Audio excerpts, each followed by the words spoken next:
Hello, everybody, and welcome to Taking Control, the ADHD podcast on rashpixel.fm. I'm Pete Wright, and that there is a freshly vacated and relaxed Nikki Kinzer. Hello, everyone. Hello, Pete Wright. You look all, you've got a post-vacation glow. I do. I have a little bit Did you of get some tan. sun? Did you get some good sun? I got some sand. I got some sun in Arizona where there's like rocks, not a lot of sand, just a lot of rocks. But yeah, it was great. It was beautiful. I've got a buddy, another podcast buddy who works down there, and he tells me things out of the blue. He says things like, yeah, I'll be running a little bit late. I have to vacuum my lawn. Which is not a lawn because it's rocks, and he has to, that's a thing I don't do. No, and the lawn there is fake. If you do see any lawn, it's fake. It's just a whole different way of living that I'm deeply unaccustomed to. We were staying with my parents who are in a 55 and older resort type of place. And it was pretty funny. It was cute. These little old people are so cute. Old people are the best. They're so sweet. They're so sweet. But I did actually want to do a shout out to Chrissy because she is one of my mom's friends, my mom and dad's friends. And she's a listener of our podcast. And I met her. And that was really great Chrissy. To actually, to meet somebody that listens to us. And, so that was fantastic. Fun. And now I'm back in Oregon where it's cloudy. So I'm hoping spring comes quickly. Yes, I am. We're here. I mean, this week was gorgeous. It was short sleeve weather. And so we're here. Here's hoping we have an easy transition. So we're talking all about mind mapping today. This has been hot in the Discord channel, and you came back from spring break and saw that and jumped right in. I switched topics and everything. You did. I love it. It's great. It is.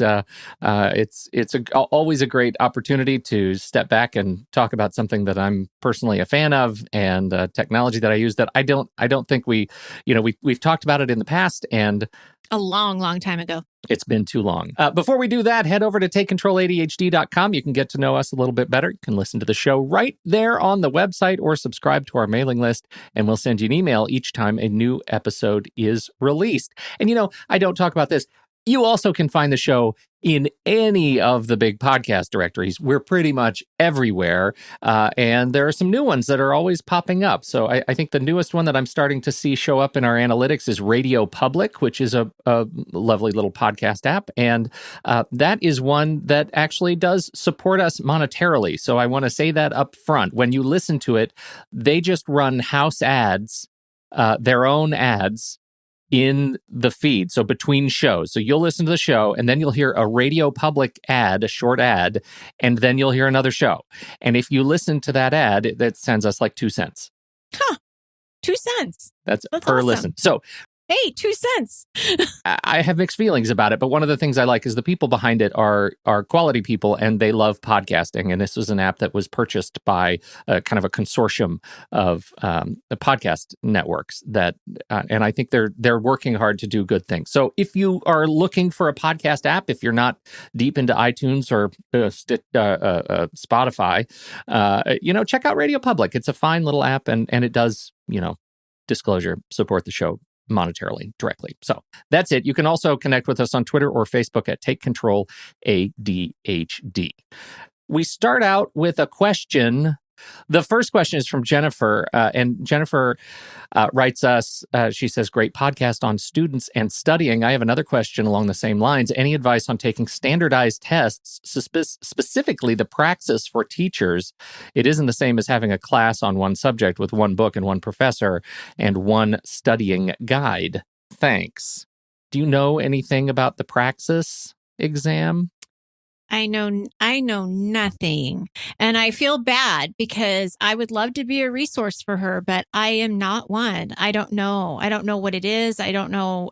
I just don't know. So the PRAXIS tests that it measures teacher candidates' knowledge and skills. That's what the PRAXIS is. So you'll take a subject assessment if you want to become a teacher, if you're going to be a social studies teacher, and you'll take, a PRAXIS exam in social studies. Exactly. And there's there's a PRAXIS core that is, how well do you know the skills for like math and reading and writing, and they're comprehensive assessments, right, for skills and presentation for teachers and prep for teachers. And so I would say I know of the exam. I know, as a spouse of somebody who is working in the schools, that I know what they are. But our focus generally here is pretty much on the student experience. So, but I would say from a standardized testing perspective, anything when we're talking about standardized tests, those, the same rules apply, right? Because it's not about the content that you're taking the test on. It's the way your brain works when approached by standardized testing environment. And so, I think all of the same kind of rules of the road apply that you would when you're prepping for the SAT or the ACT or the GRE or the GMAT, whatever it is. For example, I had a student that I was working with who was, she was applying for law school. So it was just a test that she was, prepping for. And I know that she had different resources that she did go to and read and listen to and watch, to help her prepare for the LSAT. So I don't know if that is available. And that's probably what I would look into is there specific resources to help you prep for these things. I just don't know. I know we're not great resources for that, but at least, I'm sorry about that. I just wanted to get that out there. And thank you so much, Jennifer, for writing. We really appreciate it, and glad to have teachers listening. More teachers should listen because I know we create better informed classrooms. We appreciate teachers. We deeply appreciate teachers and what they do. So that's the first one. The second one is from Robert. So this is first half of the question from Robert. And Robert says, anyway, on the last podcast, ADHD students, our favorite strategies, you go over various techniques. One, which was taught to me in junior high school, was SQ3R, which is what I believe you were alluding to. I'm curious why you didn't outright say that acronym, i.e., is that way too much for us ADDers? And what you're suggesting is a scaled down version? I'm going to say no to all of the above. It was not our intention to leave anything out. In fact, I just don't think SQ3R is as maybe as widely a known acronym as you might think it is. In fact, I had heard it, but I asked around, and nobody that I asked in my little neighborhood group had ever heard of SQ3R. And so I had never heard of it. You've never heard of it? No. So I definitely was not alluding to it because I didn't. No illusion. I had to look it up and see what it was. And just so people out there that don't know what it is, it's basically 5 steps to helping you comprehend what you're reading. The first one is survey. Second is question. Third is read. 4 is recite, and 5 is review. So I think that what the similarities are that he's saying or seeing, is, the survey was me talking about going through the chapter and skimming it first, right? Looking at the headlines, looking at the bold, italics, what's screaming out at you. And then the question, step number 2 is that questions at the end. What questions are being asked? What are the key points to the chapter? So I think it's very similar to what I was talking about, and this sounds like a great method. But it was not anything that I was alluding to. And interestingly, I think, as I talk to my kids about it, my kids who are, through junior high school for the most part, and, one almost through high school, if they'd ever heard of it, they have never heard of it. And that's mostly because I think the state curriculum here, at least, has moved on from that approach, and they're deeply invested in Cornell Notes, which has a similar sort of set of an approach to how you approach information and structuring information around, digesting textbooks and digesting lectures and how you process it on paper.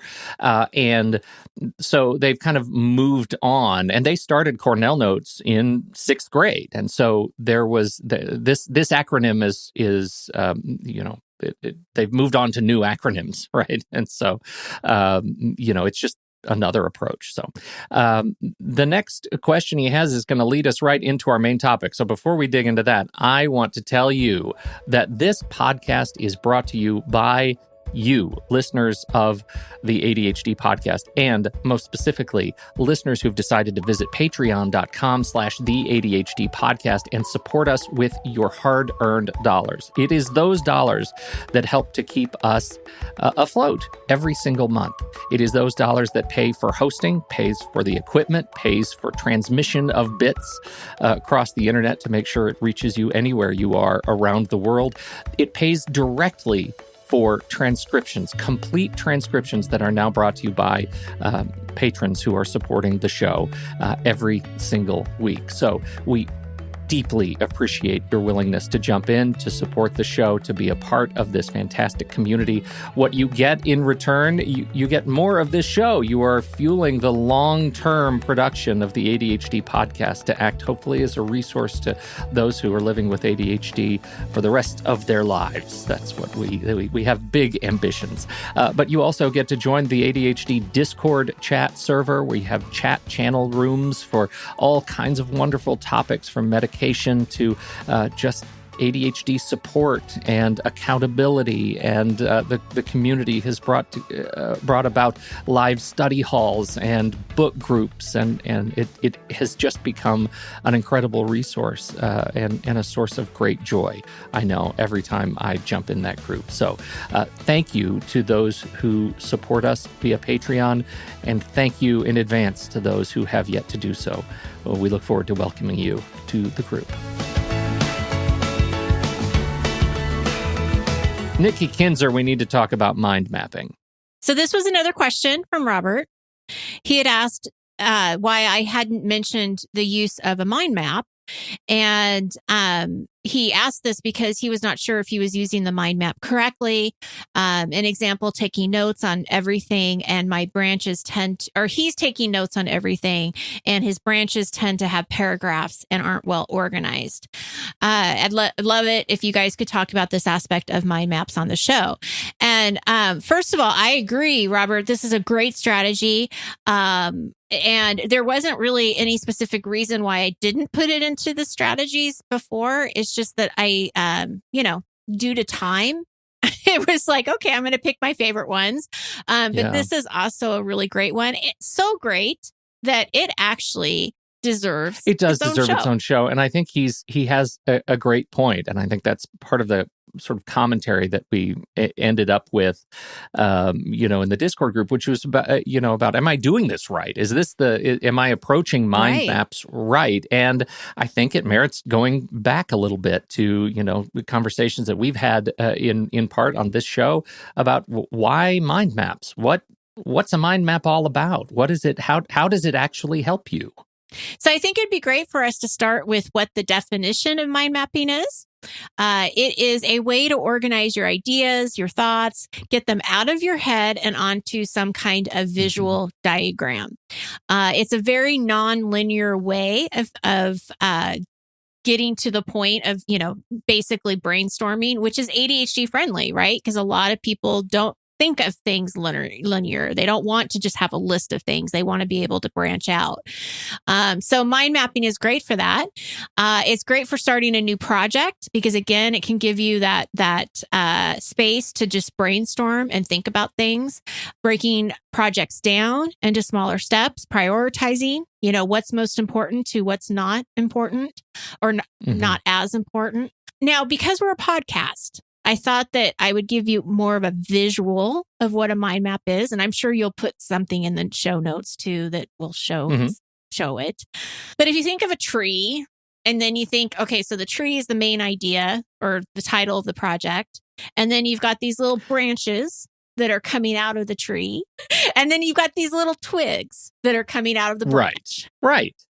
So I actually mind mapped this show and my participation in it. And good. So for those in the YouTube live stream, for our members in the YouTube live stream, you can see my mind map. And it starts with this central node that I call simply mind mapping. Mind mapping. And off of that node, I have 6 different branches that take us into new areas. Mm-hmm. So now this is, I know, not the same as the example you wanted to talk to, but at least you can see as you're talking how the branches and twigs and figs and berries work. Well, because some people would say that the tree is the brain, and then you've got the little branches coming out of the. I mean, there's a lot of different ways you can do it. Like a neuron, right? It's a neuron in the brain.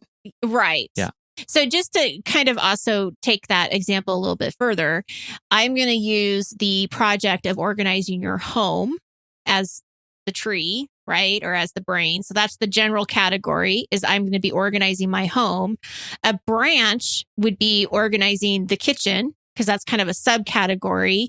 That's a one specific area of organizing my home.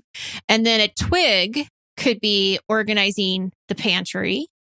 And then another twig could be purge pots and pans. So you see how I'm breaking down organizing home to organizing kitchen to pantry and to pots and pans. So I'm hoping that that kind of gives people a visual of how that might work. It's one of those things that I think is incredibly useful for organizing information the way the brain works. And that's really important. When you start with this nodal idea, it is, we talked about how it reminds you of a neuron. You want to attach to the brain the way the brain is going to store information. And the brain does not remember paragraphs. The brain absolutely does not remember entire long strings of words that are tied together. The brain remembers images. It remembers sense information. It remembers smells and sounds, or sounds like information, and it absolutely remembers pictures. And in fact, there's wonderful study that I stumbled on this morning when talking about respondents who were asked to look at over 2,000 pictures for 10 seconds each. So it takes 3 days for these respondents to look at all of these photos, one after another, after another, after another. And at the end, they're given a side-by-side comparison. One, a picture that they had seen in this experiment, and one was a photo that they had never seen. So they're looking at over 2,000 photos, and they have to now discern, after only seeing the picture for 10 seconds, have I seen that before or have I not? And the response rate was incredible, 85 to 90% success rate for individuals picking the right picture each time. So the survey, the researchers said, hey, we're doing this wrong, definitely. So we're going to reduce the time on each photo to 1 second. So you are looking at 2,000 photos for 1 second each, and then you're asked to compare side by side. One you have seen, one you haven't. Which one's right? Same results. The brain lives and works in images. That's how we process information. It is so critically important that you engage that side of your brain, that side of your sort of creative output. And that's what a mind map does. So you both have a visual, like an image of information. That's the mind map. And within the mind map, you can use images, you can sketch, you can draw little figures, right? Those things help you remember more clearly. So, which is really one of the reasons that it's so ADHD friendly, right? Because if you are connecting why this is an ADHD friendly strategy, that is definitely one of the reasons, is the visual component of it, the nonlinear component of it.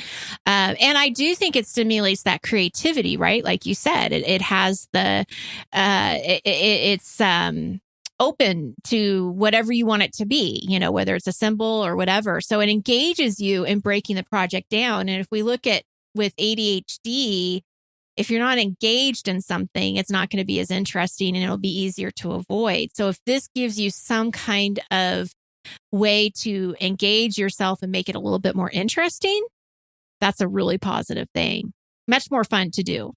I'll tell you, it's really funny. You talk about that creative approach. Here's another study. Children were asked to look at a photo of some paper clips. And I'll tell you, I found this in Tony Buzan's TED Talk that was fairly recent. And Tony Buzan is the guy who founded, he's the inventor, so to speak, of mind mapping, right? He's a British psychologist. And he says, these kids were asked to come up with these kids were asked to come up with creative things you could do with, and then show a picture. And so in this picture is, say, paper clips. And it's a little stack of some paper clips. And he would show the page of responses in list form, right? So the kids were just asked to make a list of the things you could do with paper clips. And there are like 4 lines of things you could do with paper clips. And then they teach the kids how to mind map and say, here's a picture of another thing. Give me a creative idea of ways you could use a rubber band. And he shows the mind map, and it's explosive, right? It is just connection after connection after connection of things you can do with a rubber band, 22 new creative ideas in the same context, same experiment, same kids, right? I mean, this is just, Wow. or same age group of kids, not obviously the same specific children. This is what he calls radiant thinking, right? The brain works in images, it works in connections, right? An idea connected to an idea connected to an idea, a word connected to a word or phrase connected to a word or phrase. And that, again, helps you retain and integrate information into your body of knowledge. Fascinating, right? I mean, it's just fascinating. It is fascinating. It really makes the case of why this is important, in all aspects, because that's the thing is you can do mind mapping in any kind for any reason, right? You can do it for education, you can do it for business, you can do it for your podcast personal prep. life, whether you're podcast prepping, going on a vacation prepping, I mean, whatever it is, it's so versatile. So I think that you're just building more of a case of why it's important, especially with the education piece of it too. And think about it in terms when you approach a mind map, to be able to look at it and say, okay, this thing that I'm doing here, my objective is to make connections between new things that I'm learning and things that I already understand, right? That's integration. That's integrative learning. And that's why a mind map can be so, so important. Well, and I just want to add one more thing on the ADHD piece of it too, is that when you mind map whatever it is, you're reducing that mental clutter, right? Because it's a plan, it's something that's in front of you, and then you don't have to rely on your memory. Because, one of the biggest fears is that you're going to forget something. You're going to forget a task, or you're going to forget some, important role that somebody has to do or whatever. So this really does help you with that working memory and being able to put everything down on paper. So again, just a really friendly ADHD way, I think, of planning and learning. I want to just go over a couple other things too, as far as how it benefits people. Definitely helps you see a big picture, right? Sometimes we can't see the big picture, or sometimes we focus so much on the big picture, we don't see the small steps. So it actually makes you kind of see both. Can definitely help with clarity of your goals and action steps. If you're confused and you're not really sure what it is that the end result is, this can give you that opportunity to do that.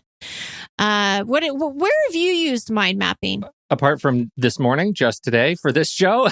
Right. Yes. Yeah. Yeah. I use it all the time for that kind of preparation. I use it to, I actually have a massive mind map that defines or illustrates the entire network of all of my freelance activity, from client work to creative work to podcast to design to all of the stuff that I do, photography, all of the, like, where does Pete make a living? And so you have like Pete Wright is in the middle. And what then are you my have lines of business? categories. And within those lines of my activity, right, what are the sub projects that I'm involved on? And I keep that, I should do that. I keep That's that as a running idea. mind map of everything I do. And so it always keeps me, fresh. It keeps my activity fresh. So apart from any time I'm trying to, digest something new, whether it's a book or I always do it for keep a quick mind map sketch of books and important key points of books that are like nonfiction. I'm reading Wheat Belly right now, which is on the way wheat has changed over generations, and it's fascinating. I'm learning a ton, so I have a little mind map in in my tool of choice. And that is such a great idea. Yeah.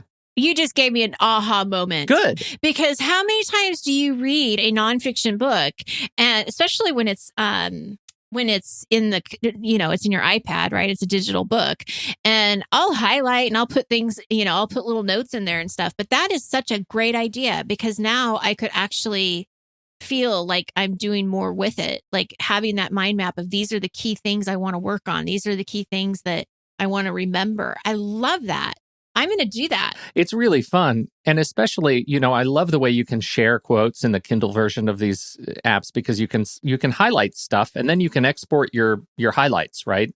And you can share them. And then I share them and I can either, copy and paste them or take screenshots of them and put them actually in the mind map around key things that I want to keep up with. And so this is stuff that I'm going to be using to help build a life plan. I want to be able to integrate it into my health and fitness. And so it's important to me to keep to be able to integrate new information. So that's big. That's absolutely one that I do. So I'm in mind maps every week. Right. Well, I want to give a couple of examples of clients that I've worked with that used mind maps. One was a business owner. She was a contractor, and so she wanted to market her business. And so we worked on creating a mind map, and hers was very simple in the sense that it wasn't, and I know you're going to get into tools here in a second. It wasn't a program. It was basically just paper on a wall with sticky notes, and she was able to move things around as she needed to. And that's how I've used mind mapping, is when I've done launches for my online courses, I've used these big pieces of paper with sticky notes that kind of, branch out and everything. But yeah, she had the different pieces of marketing and how she was going to do it, who she was going to contact, all this different stuff. Another example that I have is a professor who was outlining her next course. And so this worked out really well because she knew what the course was. And, she wanted to make sure these key points were there, what tests or exams were going to happen, how was she going to do the weekly assignments. And that was a way for her to really see this course as a whole and be able to break that down the way that she needed to. So it's definitely very helpful. Very helpful. And that's, I'm not teaching right now, but that's absolutely another context that I've used mind maps is building out courses from marketing to PR to pop culture. I've got mind maps that explore the concept. So question for you, we can go in and talk about he mentioned using paragraphs for his branches, and he also talked about organizing the mind map. Or do you want to talk about tools first before we go into that? I do. I do want to talk about tools first, and I think there are so many fine web tools. I use MindNode. And I've tried a number of mobile tools. MindNode actually is fantastic on iPad, and you can look at your mind maps on the phone. But what I have found is it also on the computer, I assume? Yeah, MindNode is on the computer, and other tools. For example, Coggle. Coggle is a very basic and quick way to bring a mind map up. Coggle.it. Coggle it. Coggle.it. Go check out Coggle it. And you can create a new mind map for free like that. It's very easy. Mindly is another one. That's one of the ones that I was talking about that has a very strange sort of interface that it's really cool. They've taken a completely new approach to fixing design on the mind map with these beautiful circles and colors, and it's bananas. So that's Mindly. iMindMap is another one. I know we've got some people testing MindMeister in the group that are having some fun with that. It's got a lot of wonderful tools built into it. And then MindNode is the one I use. But I'll tell you what I have found since the last time we have done any conversation about mind mapping is that I went back to my digital note, like scribble tool. And that for me is Notability. And I have found that my mind maps are much more effective when I'm making just quick, like mind maps that I want to be able to engage that part of my brain where I have the very best kind of retention and integration. I want to do it by hand, and I find I'm more effective. And it's messy, great. It's probably not something I'm ever going to present with. I don't want other people to be peeping at it before I go in and move it into mind map or into my MindNode and polish it up. But for me to quickly integrate new information, I just go back to doing it by hand. Do it on blank paper, have lots of colors. People think in colors, build radially, do it manually. And I think, I think you end up with something that'll help you with retention more than starting with the digital tool. I do the digital tool this morning because I'm outlining a podcast very quickly, and I know the keyboard shortcuts inside and out, and so it's easy for me to just blast one out. But when I'm really trying to learn something, do it by hand. Pen and paper. Yeah. Right. Yeah. Well, and again, I think that's the great thing about this tool is that you can do it by pen and paper and then put it into a program if you want, or go straight to the program, or just like I did with the sticky notes. I mean, there's just so many different ways to do it. So I think it's just a matter of finding what works for you in the context of what you're working on too. It may make more sense to have something that's more just on the computer if you're sharing it with other people, or whatever. But right. Simplicity is at its best. All right. So he did mention putting a lot of paragraphs, putting a lot of words onto his branches. What are your thoughts on that? My thoughts are, please don't do that. For a number of reasons, health and sanity, mostly. Right. Like you can't write as fast as you need to digest information. And mind maps are not designed for that. They're just not designed for that. And I think that I think that we get spoiled by digital tools. God, I can't believe I'm the one who's saying this. I think we get spoiled by digital tools because we copy and paste text and create a mind map that's more of a knowledge resource, which is fine for whatever it is. But if you're trying to learn something, you are better served by coming up with the keyword that attaches to your brain. What is the keyword that is most meaningful for you, right? It needs to be meaningful for you to make that connection to stuff you already know. And I think the digital tool, starting with a digital tool, it obfuscates the learning process that mind maps were intended to cultivate. So our brains work in very short phrases, keywords, colors, short, connect ideas, don't connect whole paragraphs. You're not going to remember a whole paragraph. Yes, I agree. And actually, when I did some research on mind maps, prior to our recording, everybody said the same thing. It should be short sentences, one words, whatever. Questions, lots of question marks. Like how do you propose questions? Yeah, absolutely. Well, and I think it's practicing too. I mean, if this isn't working for you, which I don't know if it is or isn't, I'm assuming that it probably doesn't if he's asking the question. But try it with less and see if you like that better. Experiment, trial and error. I think, there isn't any right or wrong way to do this. You just have to make it work for you. So definitely keep trying. Yeah.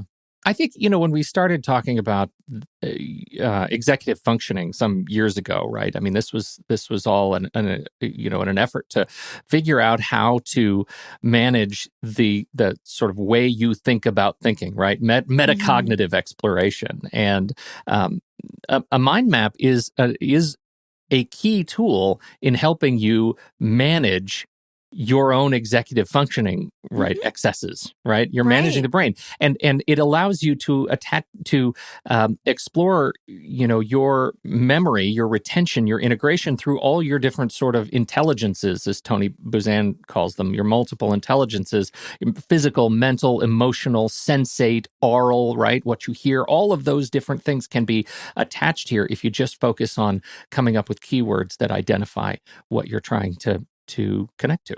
It's really powerful stuff. So what is your thoughts on the organization? Like, how do you decide what the branch's subcategory is going to be? Just curious, because he said that it seems like it's disorganized. So what do you think about that? Well, I don't give that as I'm not stressed about that as much as I think some, especially in the beginning, right? When you first are approaching a book, you'll know, I feel like, at least with a little bit of practice, you can start to build the muscle of intuition, right? That says, oh, okay, so the things that I want to get out of this chapter are, and you can start making those as keyword branches off of your main topic, right? And from there, the topics and branches are the things that you want to integrate into your own learning, your own understanding. You don't have to take notes on every single thing. And what you find is, as you take as you start to document in the mind map the things that are most important to you, the connections to other things that were sort of drive-by acquaintances to that particular topic that you read in the book, they will stick to, right? They'll stick to because you've put a mile marker on your on your mind map that says, remember this thing, and you'll start remembering the orbit of important associated ideas. In this case, my mind map, it starts with mind mapping, and I have one branch that says resources, and those resources are the articles that the individuals, first of all, that let's say Tony Buzan, the founder of mind mapping, he's one branch off of resources, and then I have a number of branches off of that show me the different videos and articles that he's written that support mind mapping. And so that you just sort of drill down, and it can start to feel like an outline first. Right. And that's because we're familiar with outlines. And from there you realize, oh, wow, my creative juices are flowing, and I'm going to start really exploring other keywords and things that I want to ingest from this piece of material, and let yourself do it. It's a creative exercise. Let yourself be creative, not just a documentarian. Right. I like that. Well, I think letting yourself be creative and being okay with it not being perfect. Perfect. Yeah. Let it be messy. Yeah. Let it be messy. If you need to take stuff out, or you need to add stuff, or you need to move things, do it. It's okay. Because this is for you. It is for you. So you got to find something that's going to work for you and how you're going to remember and retain the information. So if it's too broad, then make it more specific. If it's too specific, then make it more broad. Like, just keep experimenting with it.